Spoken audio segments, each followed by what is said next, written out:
Hi students, welcome to Edukemy and yes, आज session में देखिए बहुत ही इंपॉर्टेंट एक क्वेश्चन है जो कि मेजॉरिटी ऑफ स्टूडेंट्स जो कि गवर्नमेंट एग्जाम्स के लिए प्रिपेयर कर रहे होते हैं उनके जहन में रहता है, तो उस पर आज हम बात करते हैं।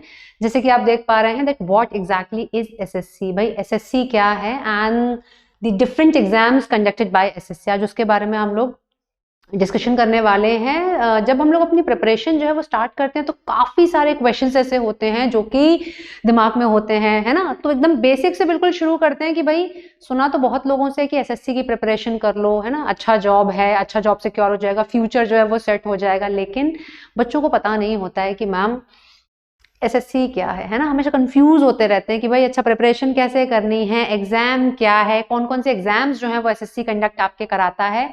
तो देखिए बड़ी बेसिक सी चीज है बच्चों, जब तक है ना जिस भी चीज को आप टारगेट कर रहे हो उसके बारे में छोटी से छोटी नॉलेज आपको नहीं है, तब तक प्रिपरेशन कैसे स्टार्ट करोगे, है ना। बड़ा लाजमी सा सवाल है ये। तो ज्यादातर स्टूडेंट्स को पता ही नहीं होता कि वो कौन कौन से एग्जाम्स हैं एसएससी के जिनके लिए वो एलिजिबल हैं। क्यों? क्योंकि क्राइटेरिया नहीं पता होता है, नोटिफिकेशंस कब आते हैं कब नहीं आते हैं, कभी हम नोटिफिकेशंस को अच्छे से पढ़ते ही नहीं है। तो आज उन्हीं सारी क्वेरीज का जो है वो आपको जवाब इस वीडियो में मिलने वाला है। ठीक है भाई, तो आज हम बिल्कुल एसएससी के बारे में बात करेंगे आपका, ठीक है, राइट। सो भाई SSC stands for your staff selection commission, है ना, आपकी रिक्रूटमेंट एक एजेंसी है जो कि गवर्नमेंट ऑफ इंडिया के अंडर आपका बेसिकली ऑर्गेनाइजेशन जो है वो गवर्नमेंट ऑफ इंडिया के अधीन है ना, सबऑर्डिनेट है बिल्कुल भाई।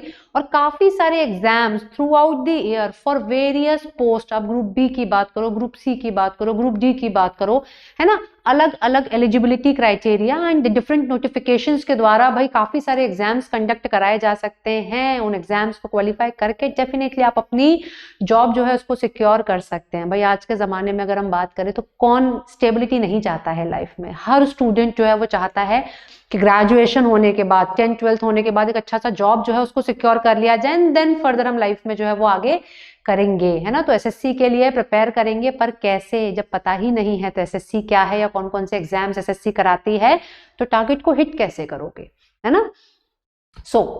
देखिए तो आज बात करते हैं भाई कौन कौन से ऐसे एग्जाम्स हैं एसएससी जो आपके कंडक्ट करवाती है। मैं आपको बता देती हूँ। सो दीज आर दी मतलब this is the basically list, है ना। These are the exams your CG, just a second, yes. So your CGL, CHSL, MTS, GD, steno, इसके अलावा सीपीओ वगैरह, ठीक है। काफी सारे ऐसे एग्जाम्स हैं जिनके लिए एसएससी जो है वो हर साल नोटिफिकेशंस निकालती है। लाखों की तादाद में बच्चे जो है वो अप्लाई करते हैं। तो भाई आप किस एग्जाम के लिए एलिजिबल हो, एग्जाम की रिक्वायरमेंट क्या क्या है, उसके बारे में बात कर लेते हैं तो और आपको क्लैरिटी हो जाएगी। और बाद में उसका सिलेबस भी डिस्कस करेंगे एंड यस ये भी डिस्कस करेंगे कि प्रिपरेशन कैसे करनी है ताकि अच्छे तरीके से नोटिफिकेशन पढ़ने के बाद, बढ़िया तरीके से अप्लाई करने के बाद, अच्छे रैंक के साथ, अच्छे मार्क्स के साथ आपका कट ऑफ और आपका फाइनल सिलेक्शन होना चाहिए, ठीक है भाई।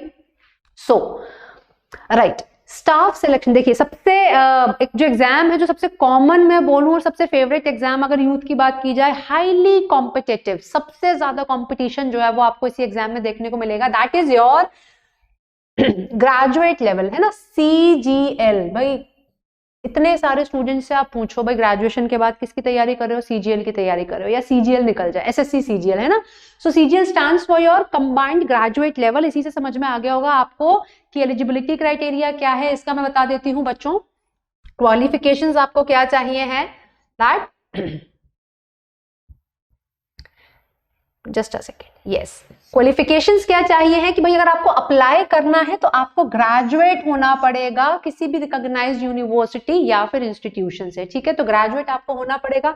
प्रोसेस की अगर हम बात करें कि एग्जामिनेशन प्रोसेस जो है वो, है ना, किस तरीके से सिलेक्शन होता है, राइट। तो देखिए यहाँ पे लिखा हुआ है कि सिलेक्शन प्रोसेस जो है बेसिकली 4 टीयर्स होते हैं, टीयर 1, टीयर 2 एंड देन उसके बाद आपका टीयर 3 जो कि एक डिस्क्रिप्टिव एग्जाम होता है। टीयर 4 बच्चों क्या होता है, डेटा एंट्री का टेस्ट आपका होता है। तो सबसे इंपॉर्टेंट पहला एग्जाम कौन सा क्वालिफाई करना होगा, टीयर 1 क्वालिफाई करना होगा। तो उसके बारे में बता देती हूं मैं आपको, यस। तो टीयर 1 में क्या होता है आपका भाई, मैथ्स, रीजनिंग और जनरल अवेयरनेस, ठीक है ना, इनके सारे आपके क्वेश्चंस जो है वो आते हैं एंड एक लिमिटेड टाइम फ्रेम में आपको जो आपका एग्जाम है उसको अटेम्प्ट करने होते हैं सारे के सारे क्वेश्चंस, राइट, ठीक है भाई। तो ये आपका सीजीएल हो गया। देखिए पैटर्न की अगर मैं बात करूं तो मोर और लेस सारे एग्जाम्स का पैटर्न जो है वो सिमिलर ही है, ठीक है। थोड़ा सा लेवल जो है वो थोड़ा ऊपर नीचे हो सकता है। जैसे सीजीएल जो है वो ग्रेजुएट लेवल का एग्जाम है, तो थोड़े से क्वेश्चंस जो हैं वो थोड़े से अच्छे लेवल के हो सकते हैं, एंड बाकी सारे जो एग्जाम्स हैं कंपैरेटिवली उनका लेवल थोड़ा सा सीजीएल की तुलना में हम कह सकते हैं कि कम हो सकता है। सीएचएसएल की अगर मैं बात करूं तो भाई CHSL it stands for your combined higher secondary level. यहाँ पे भी प्रोसेस क्या है, एग्जामिनेशन का नोटिफिकेशन के द्वारा बताया जाता है कि टीयर 1 सीबीटी है ना, CBT is your computer based test, online आपका एग्जाम होता है, ठीक है।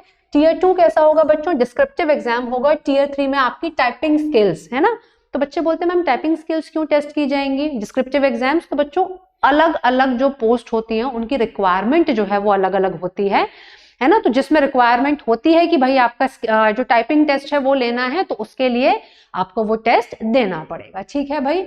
और एलिजिबिलिटी की बात करूं तो देखिए हायर सेकेंडरी लेवल का पेपर है तो 12th स्टैंडर्ड या इक्विवेलेंट एग्जाम किसी भी रिकॉग्नाइज्ड यूनिवर्सिटी या बोर्ड से आपको पास करना जरूरी है।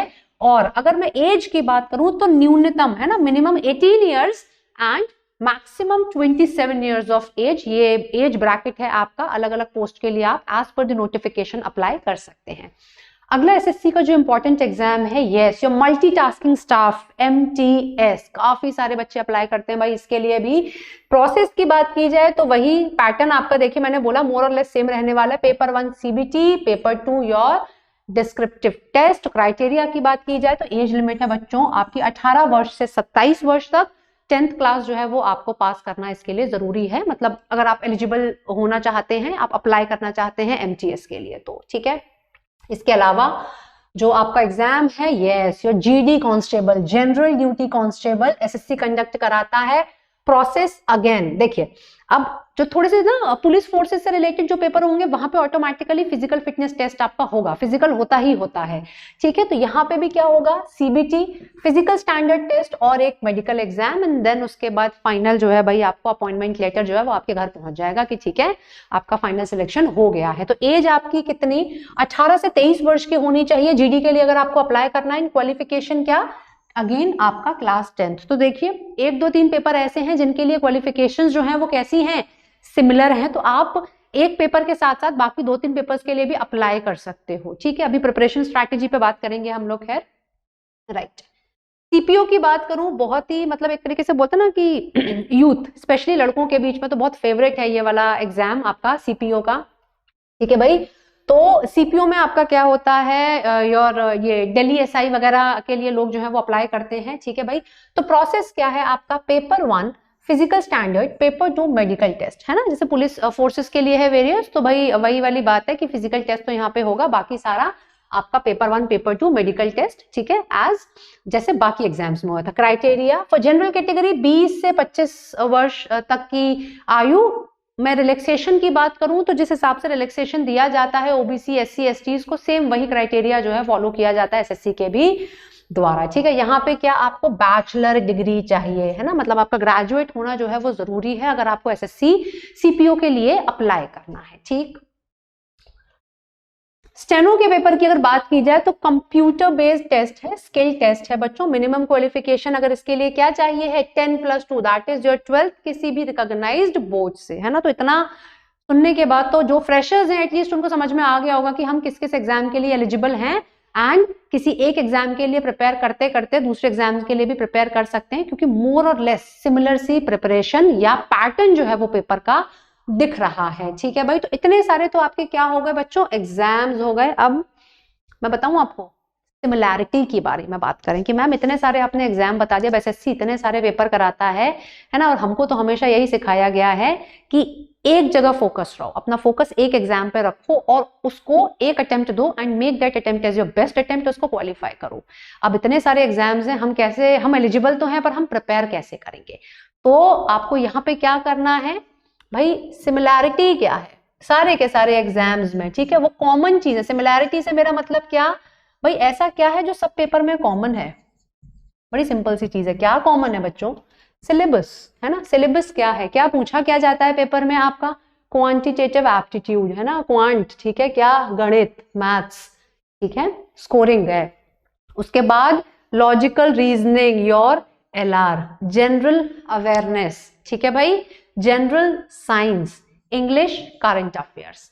सिलेबस से मेरा मतलब ये है कि ये जो सारे टॉपिक्स है ना, ये कॉमन है उन सारे एग्जाम्स के लिए एसएससी के जो मैंने अभी डिस्कस किए है, ठीक है। तो आपको क्या करना है, आपको इन टॉपिक्स को प्रिपेयर कर लेना है, इन सब्जेक्ट्स पे अपनी पकड़ जो है वो मजबूत बना लेनी है, ताकि एसएससी नोटिफिकेशन निकाले और आप क्या करो, आप अप्लाई कर दो तुरंत एग्जाम के लिए, ठीक।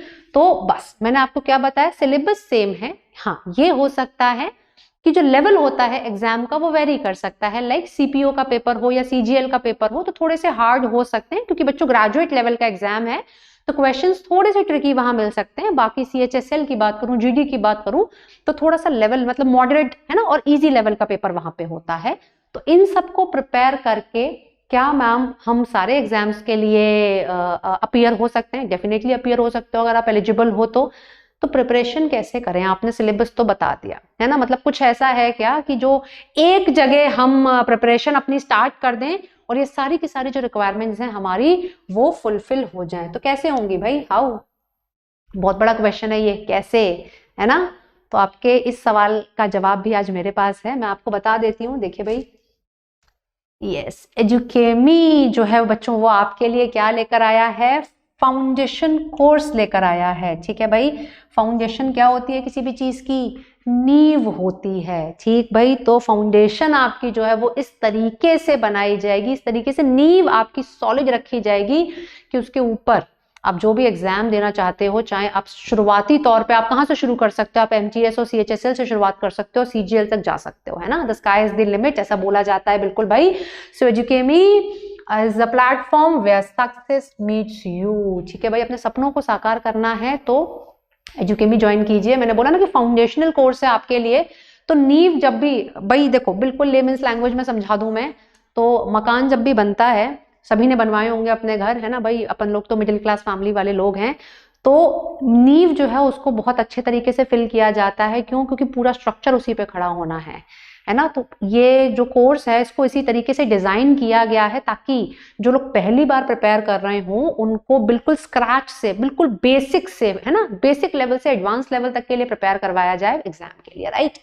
तो फीचर्स के बारे में अगर मैं बात करूं बच्चों कोर्स के, तो क्या आपको देखिए लाइव क्लासेस फीचर्स आपको मिलेंगे, डेफिनेटली प्रैक्टिस क्वेश्चंस मिलेंगे, practice test, full mock test, PDF notes and अलग से आपको डाउट सेशंस होंगे। देन मैम क्वेश्चन दिमाग में ये आता है कि व्हाई एजुकेमी, है ना, क्यों एजुकेमी? इतने सारे प्लेटफॉर्म्स अवेलेबल हैं भाई, देन एजुकेमी क्यों? तो मैं आपको बता देती हूँ। देखिए भाई, बड़ी सिंपल सी चीज, आपको टारगेट करना है जिस भी एग्जाम को, तो उसी के लिए सबसे जो रेप्यूटेड और एक्सपीरियंस्ड फैकल्टीज हैं आपको उनसे पढ़ने का मौका मिलेगा, ठीक है भाई। चाहे मैं इंग्लिश की बात करूं, मैथ्स की बात करूं, रीजनिंग की बात करूं या जीए की बात करूं, सारी की सारी वेल एक्सपीरियंस्ड फैकल्टीज हैं, तो वो अपने एक्सपीरियंस से आपको बताएंगी पेपर एनालाइज करके कि ये करना है और ये नहीं करना है। मार्गदर्शन बहुत जरूरी होता है किसी भी एग्जाम को क्वालिफाई करने के लिए, तो सटीक मार्गदर्शन जो है वो आपको दिया जाएगा ताकि जो रास्ता आपको दिखाया जा रहा है आप उस पर चलते जाओ और अपने सपनों तक पहुंचो, ठीक है भाई। यस तो मैंने आपको बोला ना कि वाई एजुकेमी, तो भाई काफी सारे फायदे हैं, मैं आपको बता देती हूँ। क्योंकि टीम ऑफ वेटरन्स है ना भाई, एक्सपीरियंस्ड और डेडिकेटेड टीम है आपकी, डेडिकेटेड भाई। सुबह 9 बजे से आपके डेली करंट अफेयर्स के सेशन है ना, मैं वाईटी पे हमेशा लेती हूँ आपके, मॉर्निंग 9 AM से आप शुरू हो जाएंगे और उसके बाद आपके वोकैब सेशंस।